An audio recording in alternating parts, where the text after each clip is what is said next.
दिनै 30 मार्च फरायसा सान बड'फा उपेन्द्रनाथ ब्रह्मनि 60थि जोनोम सानजों लोब्बा लाखिनानै फरायसा सानखौ टिपकाइ गुरुदेव कालिचरण ब्रह्म गोजौसिन फरायसालिमायाव सावरायमेल जथुमा खुंफुंदों। क'क्राझार जिल्ला फुटबलजरा महकुमानि सिङाव थानाय टिपकाइनि गुरुदेव कालिचरण ब्रह्म फरायसालिमायाव सानसेनि हाबाफारिजों दिनै फरायसा फरायसुलिफोरजों गोनां मोनसे सावरायमेल जथुमदों।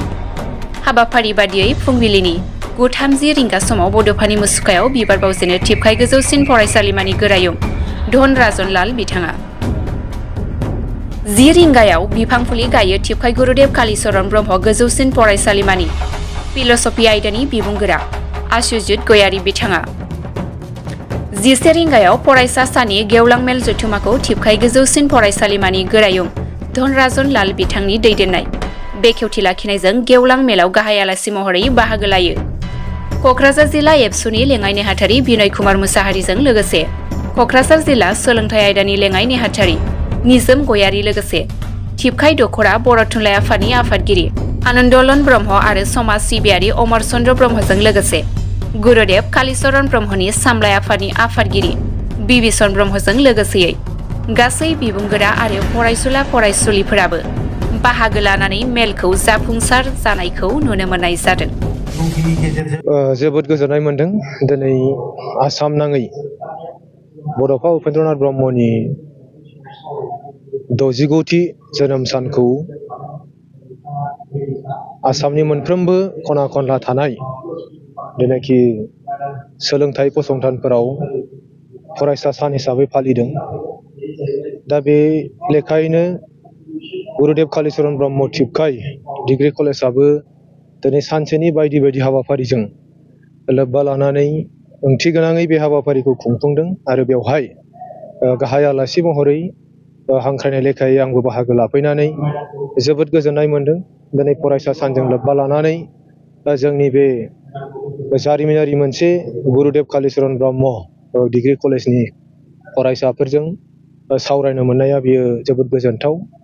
थारैनो जोङो गोसोआव मोनसे गोग्गानाय लानांगोन गासै बर' माहारिनि जानानै जे बड'फा, जों जायखौ बड'फा बिमुं होबाय उपेन्द्रनाथ ब्रह्म बिथांनि जोनोम सानखौ दुलाराय बर' फरायसा आफाद हिसाबै गोबाव समनिफ्रायनो जे बेखौ फरायसा आफाद सान हिसाबै सरकारि भाबै फोसावनांगौ होननानै जोङो दाबि खालामबोबाय थादोंमोन आरो बे लेखायै जोङो 2023 मायथाइनिफ्राय सरकारि भाबै जे आसाम सरकारा बेखौ रायजो नाङैनो जिहेतु फरायसा सान हिसाबै फोसावबाय आरो सरकाराबो गावसिनि भाबै दिनै गुबुन गुबुन बेबायदि फसंथान फरायसालि फसंथानफोरावहाय हाबाफारिखौ खुंफुंदों आरो स्पेसियेलि आसाम गभर्नमेन्टआ दिनै बड'फा उपेन्द्रनाथ ब्रह्मआ जाय भुम फरायसालियाव गावनि डिग्रीखौ खालामदोंमोन MSc डिग्रीखौ बे फरायसालिमायाव बड'फा उपेन्द्रनाथ ब्रह्मनि मुङै बा बिथांनि गोसोखांथियाव दिनै हाबाफारि खुंदों। बेयो जोंनि थाखाय जोबोद मोनसे गोजोनथाव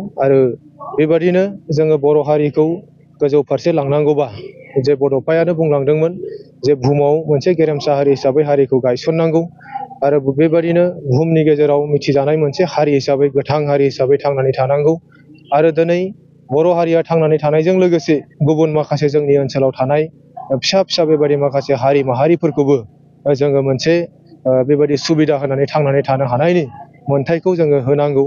बेबायदि मोनसे सान्थौ आरो सानस्रिया दिनै बुहुमनाङैनो गोसारबाय आरो बड'फानि जे सान्थौ आरो सानस्रिया सिगां समाव गुबुन गुबुन हारिनि मानसिफ्रा सानदोंमोन, गुबुन हारिनि मेलेमजिबिफ्रा सानदोंमोन बड'फाया बर' हारिनिल' सासे दैदेनगिरि, बर' हारिनि थाखाय रायजो बिग्रा सासे दैदेनगिरि।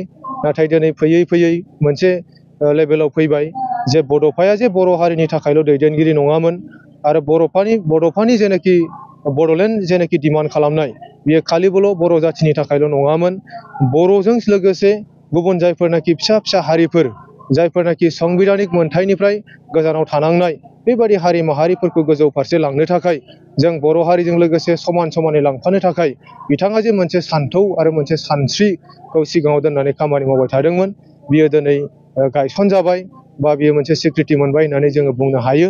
मानोना बेखौ आसाम सरकाराबो दिनै बेबायदि मोनसे स्वीकृति होबाय आरो दिनै आसामावल' नंला भारतनि बेबायदि मोनसे दिल्ली बायदियाव दिनै भारतनि नखर मन्थ्रिया फोसावलांदों साननै सानथामसो आगोलाव आरो दिनै भारतनि गाहाय मन्थ्रि नरेन्द्र मदि बिथांमोना दिनै बड'फाया मा जिनिस, बड'फाया सोरमोन, बिनि सोमोन्दै मोजाङै मोनसे स्टाडि खालामनायनि गेजेरजों जे दुलाराय बर' फरायसा आफादा डिमान्ड खालामनाय लेखायै भारतनि राजथावनि दिल्ली बादियाव बड'फानि मुङैबो मोनसे गेदेर लामा आरो दालांखौ बड'फानि मुङाव मोनसे फोसावनाय बियो मोनसे अलरेडि जाबाय। जोङो फोथायदों नखर मन्थ्रि अमित शाह बिथांनि फोरमायनाय बायदि एप्रिल दाननि गिबि सप्तायाव दिल्ली बादि भारतनि राजथावनियाव जोङो मोनसे लामाखौ जोंनि बड'फा उपेन्द्रनाथ ब्रह्मनि मुङै मोननो हासिगोन। बेयो थारैनो जोबोद गोजोनथाव। आं दिनैनि सानजों लोब्बा लानानै दिनै भारतनि नखर मन्थ्रि, भारतनि गाहाय मन्थ्रि बिथांमोननिसिम आरो आसामनि माखासे दैदेनगिरि chief minister doctor Himanta Biswa शर्मानिफ्राय लानानै गुबुन गुबुन आसाम सरकार, आसामखौ जायफोरनाखि दैदेनबाय थादों बिथांमोननिसिम साबायखर बावबाय। आरो बिटिआरनि गाहाय खुंगिरि प्रमद बर' बिथाङाबो बे गासैबोनि आयदाफोरनि सायाव दिनै बड'फानि जेनाखि सान्थौ आरो सानस्रिखौ बुहुमाव गायसननांगौनि थाखाय बिथाङाबो खामानि मावबाय थादों। बिनि थाखाय आं बिथां गासैबोनिसिम साबायखर बावहरबाय आंनि फारसेनिफ्राय। गोजोन्थों। बड'फा उपेन्द्रनाथ ब्रह्मआ सात्रफोरखौबो मोनसे गोजौ मिसनजों बोखांनो थाखाय सोलोंथाइ बिथिङाव माखासे गोनांथार आयदाफारि लादोंमोन। बे समाव नोंथाङा मा बुङो? बड'फा उपेन्द्रनाथ ब्रह्मआ जोङो बुंनो थाङोबा बिथांनि जे सान्थौ आरो सानस्रिखौ जोङो दसे समाव बुंजोबनो हाया। जोङो आसरित मोनो बिथाङा जों बुहुमाव 34 बोसोर बैसोसिमल' थांनानै थानायावनो जोङो आसरित मोननांगोन। जेनाखि बै 34 बोसोर बैसोसिमाव जों आथिखालनि मानसिफ्राथ' 34 बोसोर बैसोखौ बारा मेचुरखौनो लाया। बारा बेबायदि बैसोआवनो बिथाङा जे फारफ्रोमबो बिथिङाव जोङो बुहुमाव थांनानै थानांगौबा, गाव बेक्ति हिसाबै, हारि हिसाबै जोङो थांनानै थानांगौबा माबायदि जोङो गोख्रों जानांगोन आरो बबे बबे बिथिंखौ जोङो लांफानांगोन, बे गासैबो बिथिंखौ बै समावनो जे इसेबां गोथौयै सानदांनो हायोमोन बेयो आसरित। मानोना बै समाव बिथाङा सोलोंथाइखौनो बिथाङा गुदि हमदोंमोन। मानोना सोलोंथाइ गैयाबा बै समावथ' सोलोंथाइनि इम्परटेन्सखौ बारा होआमोन जोंनि मानसिफ्रा। अब्लाबो बिथाङा सानहरदोंमोन जोङो अराय सम बुहुमाव जुग जुग थांनानै थानांगौबा आरो हारिखौ जोङो बुहुमनाङै गोसारहोनांगौबा जोङो सोलोंथाइनि अनगायै गुबुन जेबो लामा गैया। बेनिखायनो बिथाङा बै समावनो सोलोंथाइखौनो गुदि खालामनानै जोंनि साफ्रोमबो फरायसाफ्रा जाहाथे बेबायदि मोनसे लेखा फरायालासे थाया, जोंनि गार्जेनफ्रा फरायसाफोरखौ जाहाथे फरायसालियाव थिनहरालासे थाया आरो सासेबो फरायसाफ्रा जोंनि बेबायदि फरायसालिखौ सम जास्लाबैयावनो नागारा, बिनि थाखायबो बिथांमोना जोंखौ बुंलांदोंमोन। आरो बिथांनि बेबायदि मोनसे सान्थौ आरो सानस्रिखौनो नुनानै जोंबो दिनै मोनसे थुलुंगानाय मोनो। बिथांखौ जोङो नायहरोबा दिनै थुलुंगानाय मोनो। बिथांनि जेनाखि दुखु खस्थ' जारला गासैखौबो नेवसिगारनानै हारिनि थाखाय गावखौ बाउसोमनो हाग्रा सासे सुबुंमोन। गावनि नखर संसार गासैखौबो गारजोबनो हाग्रा, हारिनि थाखाय गावनि नखरा देरसिन नङा बेबायदि मोनसे साननो हाग्रा सासे दैदेनगिरि, सासे थुलुंगागिरि होननानै जोङो दिनै बड'फाखौ बुंनो हायो। दा बेनिखायनो दिनैनि बे गोथार सानजों आं फिन खनसे बिथांनि जिउमानिसिम खुलुमनायखौ बावहरदों।